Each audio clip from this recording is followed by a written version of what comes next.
Hello, my name is Jeanie LoVetri, and I am talking to you from New York City, where I live. I am the creator of Somatic Voicework, which is my method for teaching singing, and it is aimed at contemporary commercial music, or those styles which we used to call non-classical. But it also interfaces very well with classical singing because I was originally trained as a lyric soprano, and I still am one. But along the way I had to learn to sing a lot of other styles, and it was my observation that there was no really useful way to do that, and I didn't understand why. I was able to work with some of the top doctors and scientists all over the world, from whom I learned, and maybe perhaps they learned a little bit also from me.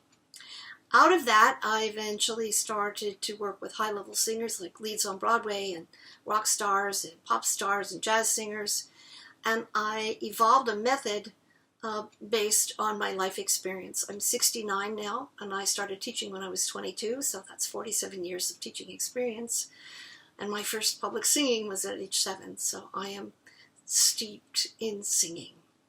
And I always liked all styles, and I didn't want to have to choose between them. So this method was evolved first on me and then through my work with students. The formal training is in 3 levels.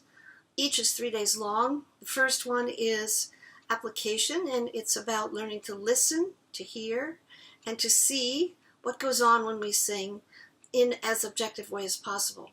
We talk about posture and breathing, we talk about vocal qualities and vowel sounds and pitch range and volume control and things that are more or less traditional in classical training that's grounded in vocal function. We also explore a little bit the idea of the styles of repertoire, because that has an impact on what we want to sing and how we want to sing it, and what's the best way for us to do that without hurting the voice, particularly when we're talking about belting. And yes, we do cover belting.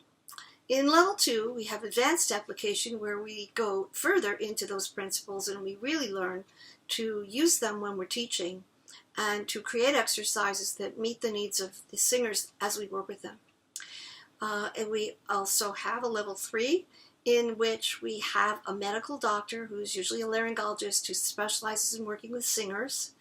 And in New York, I draw from the Broadway community, so I bring in a music director from a Broadway show.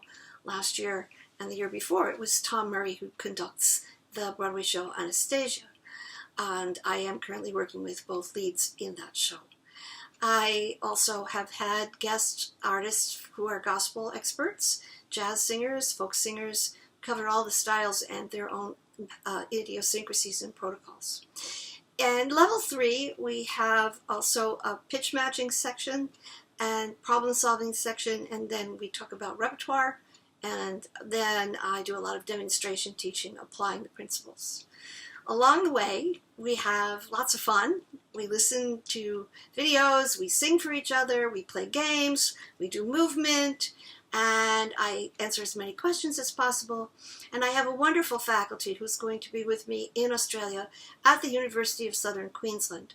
Dr. Melissa Forbes, who is on faculty there, Heather Keynes, who is a graduate from the last trip that I made there, and who is working in Australia, and then Brenda Earl Stokes, who is an American, but she's also taught there on her own, whose background is primarily jazz, but who is also familiar with music theater and classical and other styles, and is a wonderful singer and pianist and composer and conductor.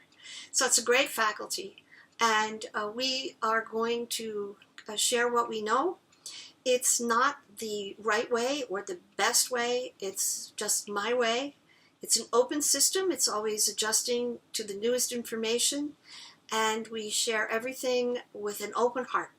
I believe that singers and artists are human beings first, and so I want the methodology to be a healing methodology. I want it to make singers feel satisfied and happy and supported and cared about, and grounded in real-world knowledge of styles and health. Along the way, I learn every time, I learn from the young people about the latest singers and equipment, and hopefully they learn from me about the traditions of our art, which goes back to the 1700s. We welcome questions and dialogue and discussion. While the method is simple and easily accessible, it's also very deep, and it's not a quick anything. You have to really commit to it as a serious teacher of singing. So if any of this sounds appealing, I strongly urge you to join us in January at the University of Southern Queensland for the Institute of Somatic Voicework,